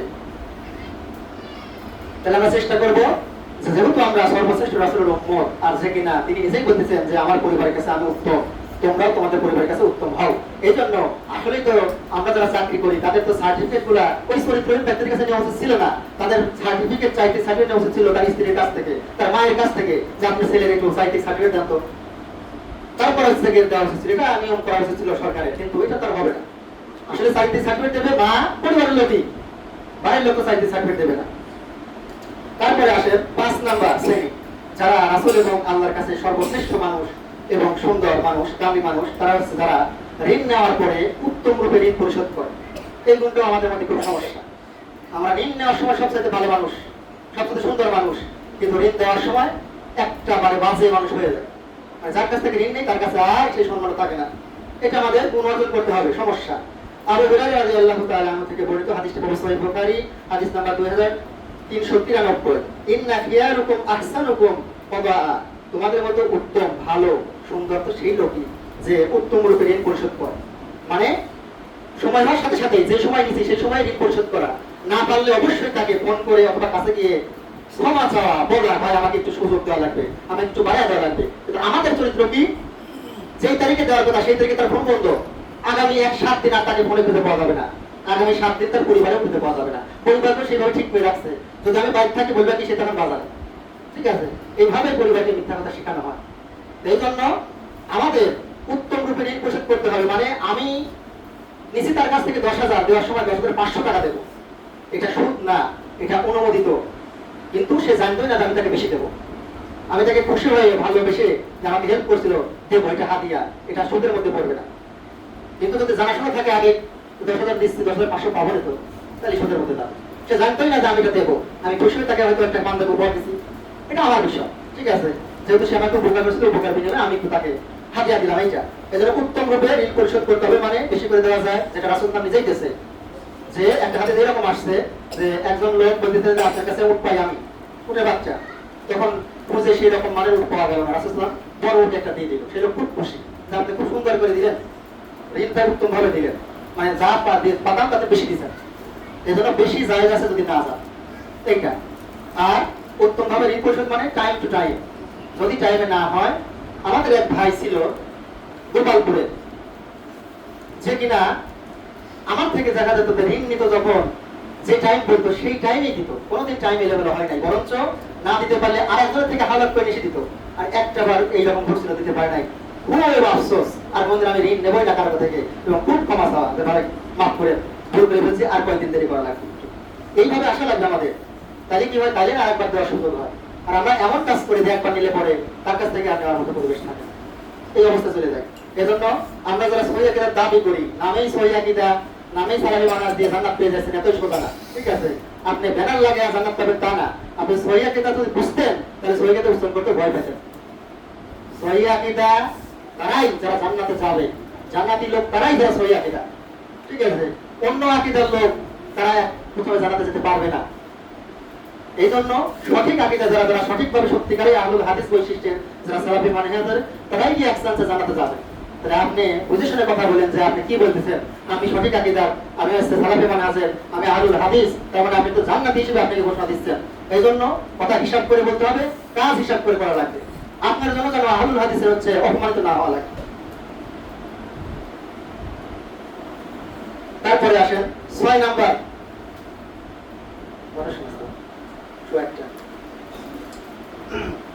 রাসূলের চোখে সবচাইতে সুন্দর, দামি, শ্রেষ্ঠ মানুষের মধ্যে ষষ্ঠ শ্রেণীতে যারা থাকবে তারা হচ্ছে যারা আগে আগে সালাম দেয়। আমরা তো বিশেষ করে আমি যখন রাস্তাঘাটে যাই, আমি যেটা দেখছি, যারা আপনার আরবি লাইনে পড়ে, যারা যেসব ছেলেপেলেরা, তাদেরকে তারা হুজুররা কি শিখাইছে আমি জানি না, তারা দেখা যায় বেশিরভাগ ক্ষেত্রে আগে সালাম দেয় খুবই কম। তারা কেমন যেন আশায় থাকে আমাকে আগে সালাম দেবে, এইরকম। এই বিষয়গুলো জেনারেল ছেলেপেলেদের মধ্যে অনেকটাই দেখা যায় সালাম আগে আগে দেয়। এই জিনিসগুলো খেয়াল করা লাগবে। আগে সালাম দেওয়াটা আল্লাহ পছন্দ করে। এই হাদিসটা পাবো আমরা সুনান আবু দাউদ হাদিস নাম্বার 5197। আবু উমামা রাদিয়াল্লাহু তাআলা সূত্রে বর্ণিত, তিনি বলেন রাসূল সাল্লাল্লাহু আলাইহি ওয়াসাল্লাম বলেছেন, ইন্না আউলান নাসি বিল্লাহি মান বাদাআহু বিসসালাম। মানুষের মধ্যে আল্লাহর নিকট সবচেয়ে উত্তম ওই ব্যক্তি কে, যে আগে সালাম দেয়। আলহামদুলিল্লাহ। তাহলে আমাদেরকে আগে সালাম দেওয়ার চেষ্টা করা লাগবে। রাসূল সাল্লাল্লাহু আলাইহি ওয়াসাল্লাম কিন্তু কেউ আগে সালাম দিতে পারতো না। আর সালামটা অবশ্যই পিছন থেকে দেবেন না। সালামটা অবশ্যই আপনার বুক ঘুরে সোজা তার সামনাসামনি দেওয়া লাগবে। আমরা পিছন থেকে সালাম দেওয়া শুরু করি না। রাসূল সাল্লাল্লাহু আলাইহি ওয়াসাল্লামের নিয়ম ছিল সবসময় দরকার হলে তার আগে হেঁটে যাবে, তারপর সোজা হয়ে তার দিকে তাকায় তারপর সালাম দিত। মানে আমি যে আপনাকে সালাম দিচ্ছি গুরুত্ব আছে, আমি আপনাকে গুরুত্ব দিয়ে সালাম দিচ্ছি। আমি অন্যদিক থেকে সালাম দিলাম, সালাম আলাইকুম ভাই, গুরুত্ব নাই, এরকম না। আপনি আসলে আমার কাছে একদম গুরুত্বপূর্ণ তিনি ভাই, আপনাকে সম্মান করে ভালোবাসি, আমার সালামটা সুন্দর হওয়া লাগবে। আমরা তো সুন্দরকে সালামও দিই, আসসালামু আলাইকুম, এইটুকু দিতে হবে। তাহলে যে উত্তর দেবে সে কি বলবে, একটু বাড়তি ওয়ালাইকুম আসসালাম ওয়া রাহমাতুল্লাহ, একটু বাড়তি বলা লাগবে। এখন কেউ যদি আপনাকে সালাম দেয় আসসালামু আলাইকুম ওয়া রাহমাতুল্লাহ, আপনি বলেন ওয়ালাইকুম, ওয়াকাদাই হলো, আপনার সালাম হলো না। কারণ কোরআনে কি বলছে, যে যেভাবে সালাম দেয় তার থেকে ভালোভাবে দাও, না হলে অন্তত যেটুকু দিচ্ছে সেটুকু দিতে হবে।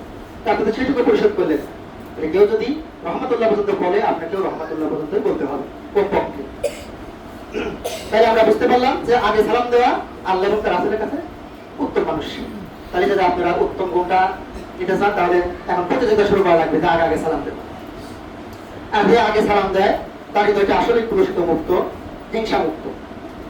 রাসূলের চোখে সবচাইতে সুন্দর, দামি, উত্তম মানুষের মধ্যে 7 নম্বর কাতারে যারা যারা হচ্ছে কি নামাজের কাতারে জায়গা পূরণ করে, মেয়ে হোক ছেলে হোক সবার ক্ষেত্রে যখন জামাতে নামাজ আদায় করে তখন কাতারের জায়গাটা লাগে লাগে তারা।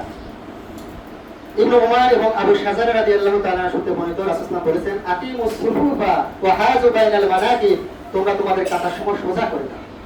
এটা রাসূল সাল্লাল্লাহু আলাইহি ওয়াসাল্লাম নামাজে দাঁড়ানোর পর বলতো প্রত্যেক সালাতে, পরস্পর কাঁধে কাঁধ মিলিয়ে দাঁড়াও। ওয়া সুদ্দুল ফালাল, উভয়ের মাঝখানে ফাঁক বন্ধ করো। কিরকম, যেমন এক মিনিটের সাথে আরেকটা ইট দিয়ে আমরা বালু দেই, ফাঁকা কোনো ফাঁকা রাখি না। এইরকম মেয়ে হোক ছেলে হোক যখন জামাতে নামাজ আদায় করবে তখন একজনের কাঁধের সাথে কাঁধ, পায়ের সাথে পায়ে যাবে, লেগে থাকা লাগবে, কোনো রকম ফাঁক রাখা যাবে না। এবং কি ওয়ালিউনু বিআইদি ইখওয়ানিকুম, তোমাদের ভাইদের হাতে নরম হয়ে যাও। মানে একজন যদি ঢোকে, যদি জায়গা থাকে একটু জায়গা করে দাও, নরম করে দাও। মানে হাত দিয়ে হতে পারে না যে এই যে জায়গা নাই পিছনে চলে যাও, না, নরম করে দাও। যদি সুযোগ থাকে তাহলে জায়গা করে দাও। তারপরে কি ওয়ালা তাজারু ফুরুজাতি লিশায়াতিন, শয়তানের জন্য কাতারের মাঝখানে ফাঁকা জায়গা রেখে দিও না।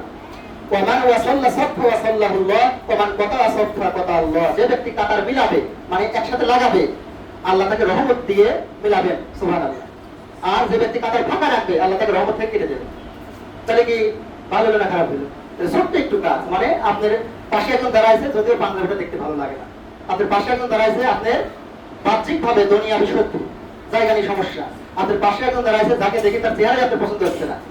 এরকম বহুত মানুষের অবস্থা আছে তো, যে তাকে দেখে আমার ভালো লাগে না, কিন্তু পাশে দাঁড়াইছে। এখন কি করবেন? এখন আল্লাহর জন্য দাঁড়াইছে, এখন সব বিদেশ পা, এখন তার কাঁধে কাঁধ, পায়ে পা লাগাবো। যদি লাগাতে পারেন তাহলে আপনার চালাচ্ছে উত্তম মানুষ, মানে আপনার মনের মধ্যে হিংসা নাই। দুনিয়ার ক্ষেত্রে প্রয়োজনের ক্ষেত্রে একজনের সাথে তর্কাতর্কি লাগতে পারে, শত্রুতা হতে পারে সাময়িক, কিন্তু আমি যখন নামাজে আইছি তখন সব বিভেদ শেষ। মানে এখন নামাজে আসি, নামাজে আগে ঠিক হয়নি, আল্লাহর সামনে ঠিক আছে, তারপরে আবার দেখবেন পরের কথা। যেমন সিয়ামের ক্ষেত্রে বলা হয়েছে, যখন তুমি সিয়াম রাখো, যদি তোমার সাথে ঝগড়া করে, বলে আমি এখন সিয়াম রাখছি, আমি এখন তোমার সাথে ঝগড়া করতে পারতেছি না, পরে সিয়াম শেষ হোক তারপর দেখা যাবে। এখন আমি সিয়াম রাখছি, একটা সম্মান আছে সিয়ামের, যাই হোক আমি এখন ঝগড়া করে সিয়ামটা নষ্ট করতে পারতেছি না। তাহলে আমি যখন সালাতে দাঁড়াচ্ছি তখন কাঁধা সোজা করে কাঁধে কাঁধ লাগাবো, একটা সম্মান আছে, শয়তানকে ঢুকতে দেবো না। আমাদের দুজনের প্রয়োগের কারণে যদি শয়তান ঢুকাই তাহলে আমাদের সমস্যা, এবং উত্তম ব্যক্তি থেকে বাদ করে দেবো। দেখেন কত ছোট্ট একটা আমল যদি করতে পারি তাহলেও কিন্তু আল্লাহর কাছে এবং রাসূলের কাছে আমরা শ্রেষ্ঠ সুন্দর মানুষ হব। তারপরে অষ্টম শ্রেণী, 8 নম্বর শ্রেণীতে 8 নম্বর গুণ যদি আমরা থাকে তাহলেও আমরা রাসূলের চোখে সুন্দর এবং আল্লাহর চোখে উত্তম হতে পারবো। যে ব্যক্তি আল্লাহ যাকে লম্বা হায়াত দিয়েছে, অনেক বেশি হায়াত পাইছে এবং সে অনুযায়ী ভালো কাজও করছে, মানে একজন অনেকদিন বাঁচছে, সুবিধা কি বাঁচার পরে সে ভালো কাজও করছে, তাইলে সেও আল্লাহর রাসূলের কাছে উত্তম মানুষ। আব্দুল্লাহ ইবনে বুশর রাদিয়াল্লাহু তাআলা থেকে বর্ণিত, কোন এক গ্রাম হলো, প্রশ্ন করলেন, হে আল্লাহর রাসূল, মানুষের মধ্যে শ্রেষ্ঠ কে? তিনি বললেন, মান তলা উমরুহু ওয়া আসনা আমালুহু, সে যে দীর্ঘ জীবন লাভ করছে, যাকে আল্লাহ অনেক হায়াত দিয়েছে এবং তার কর্মকাণ্ডগুলো সুন্দর। আমার চোখে দেখা, বাহ্যিকভাবে বলতেছি, আমি আমাদের বাজার মসজিদে যখন নামাজ পড়তাম, এক মুরব্বী দেখছি, আমি ছোটবেলা থেকে 1995 সালে 97 আসছি, তখন থেকে ওখানে নামাজ পড়ার পর দেখতাম এক মুরব্বী, তখন তো একটু চেঙ্গা ছিল, নামাজ পড়তো, তাকে সবসময় 5 ওয়াক্ত নামাজ মসজিদেই পড়তে দেখছি এবং এখনো সে বেঁচে আছে, একেবারে বুড়ো হয়ে বেকা হয়ে গেছে, তারপরেও জামাতে নামাজ পড়ে আমাকে চেয়ারে এখনো বসে না, উনি মাটির পর বসে। আমাদের তো অনেক চেঙ্গা মানুষ একটু মাথায় সমস্যা হটকে যায়, চেয়ারে বসা শুরু করে।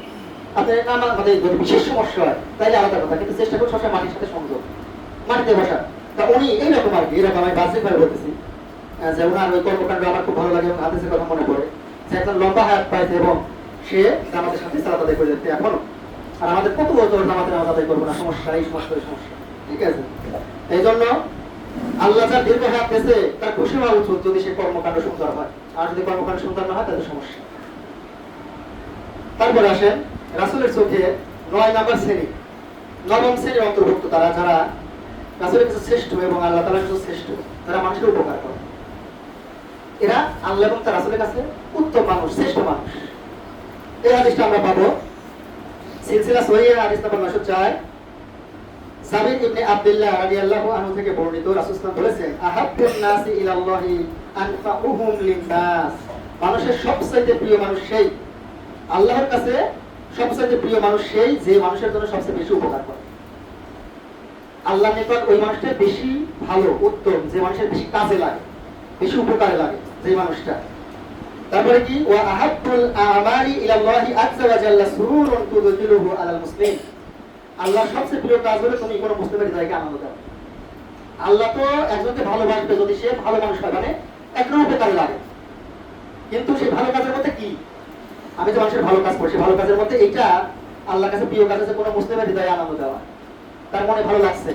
আচ্ছা, ভালো লাগার বিষয়ে আপনারা ভালো বোঝেন, একটা উদাহরণ দেওয়া যায় যে আমি সাইকেল নিয়ে যাচ্ছিলাম, হয়তো পড়ে যেতে বলছি, একজন পাশে ছিল, একটু ধরে নিতে, একটু ভালো কাজ করে দিল, আমাকে হেল্প করলো, আমি খুশি হয়ে গেলাম। আমি খুব মানসিকভাবে কষ্টে আছি, এক ভাইয়ের কাছে আসলাম, সেটা বললাম, তাকে বিশ্বাস করে ভালোবাসি দেয়, সে আমাকে মানসিকভাবে সাহায্য করলো। কিভাবে? তাই সে কথার দ্বারা আল্লাহর কালাম এবং রাসূলের হাদিস দিয়ে আমাকে এমন ভাবে মোহিত করলো যে আমার দুঃখ সব শেষ হয়ে গেল, মানে ভিতরে দুঃখ সব শেষ, মানে আমি আল্লাহর প্রতি ভরসা বেড়ে গেল, আল্লাহর প্রতি মানে রাসূলের প্রতি আরো আকৃষ্ট হলাম।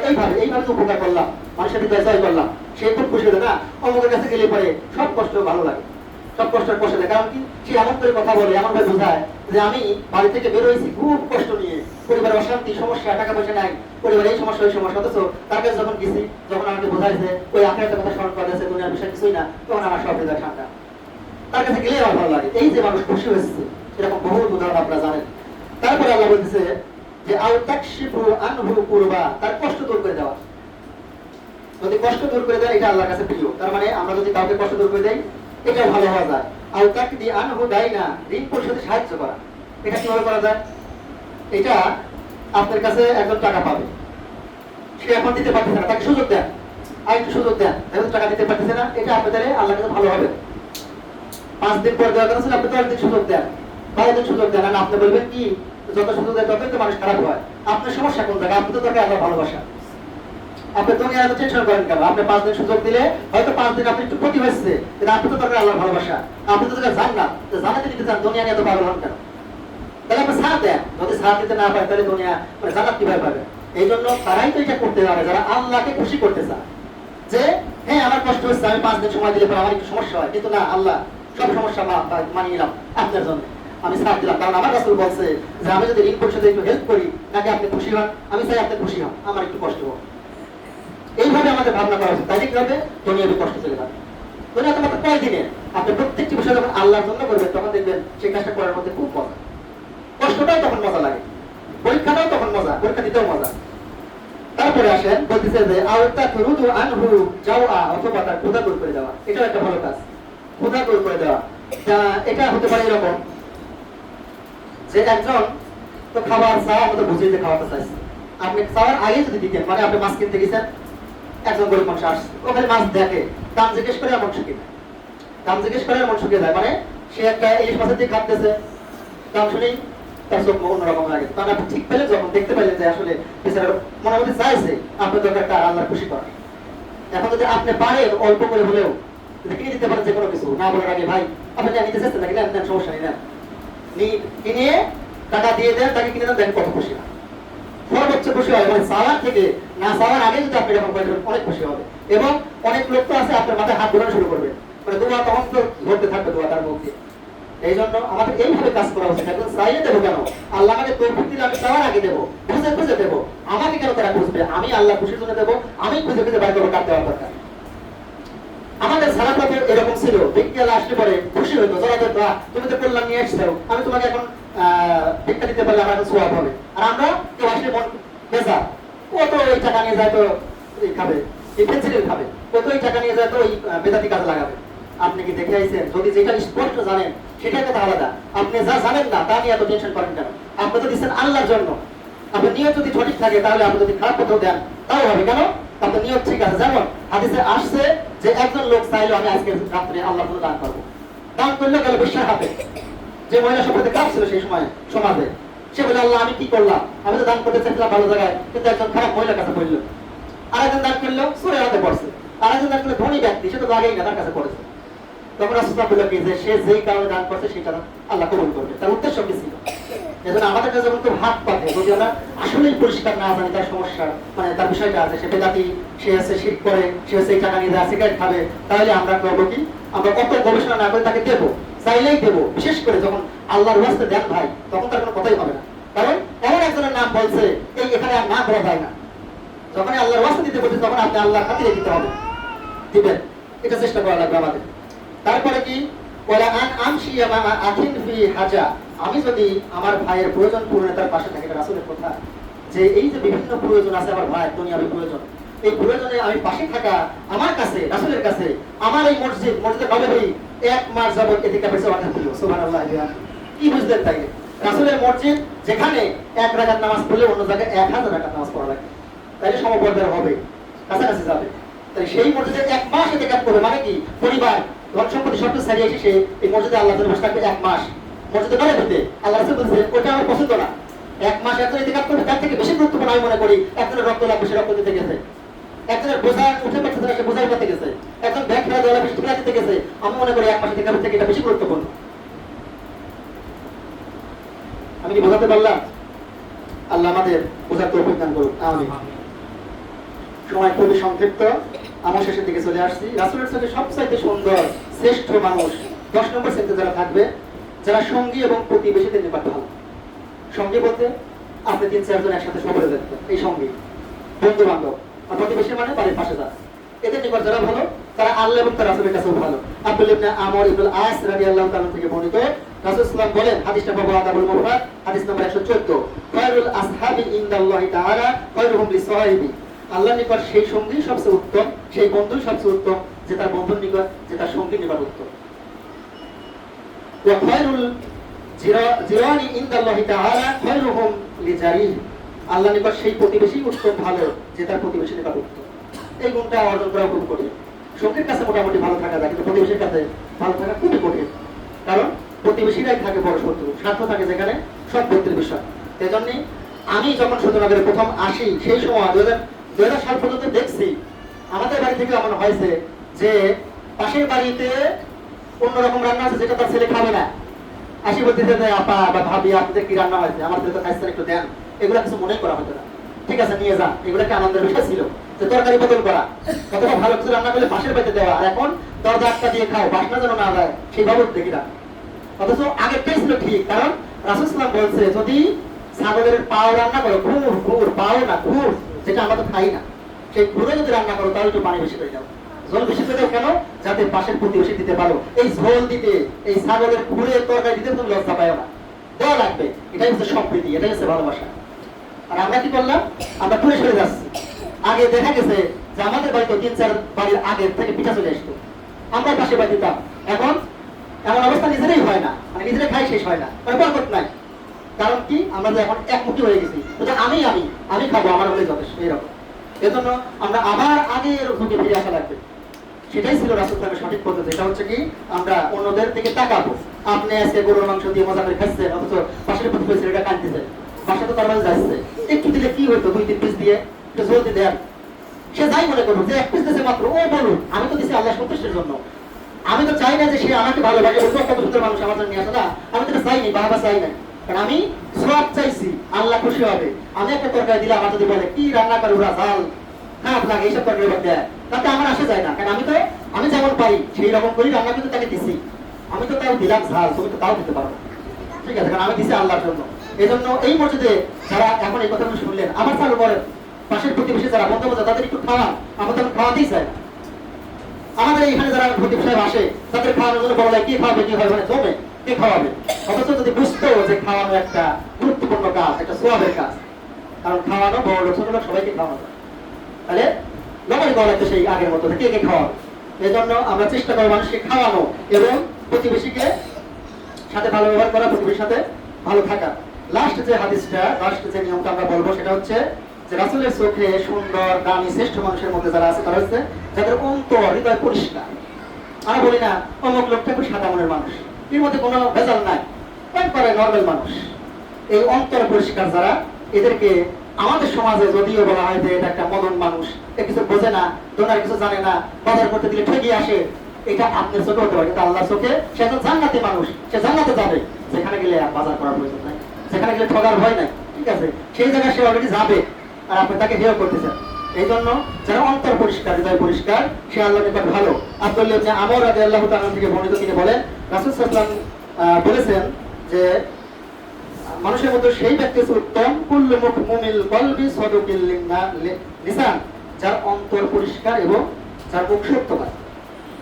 এখন সাহাবীরা জিজ্ঞেস করছে, হে আল্লাহর রাসূল, মুখ সত্যবাদী তো বুঝলাম, মানে সত্য কথা বলে, অন্তর পরিষ্কার তোমরা বুঝলাম না। দেখেন সাহাবীরা একটা বিষয় ক্লিয়ার হওয়ার জন্য কিন্তু প্রশ্ন করতে, প্রশ্ন করা ভালো কাজ, ক্লিয়ার হওয়ার জন্য, পরিষ্কার হওয়ার জন্য, কিন্তু যাকে প্রশ্ন করতে তাকে বিভ্রান্তে ফেলানোর জন্য নয়, আমার নিজের সুবিধার জন্য প্রশ্ন করা লাগবে।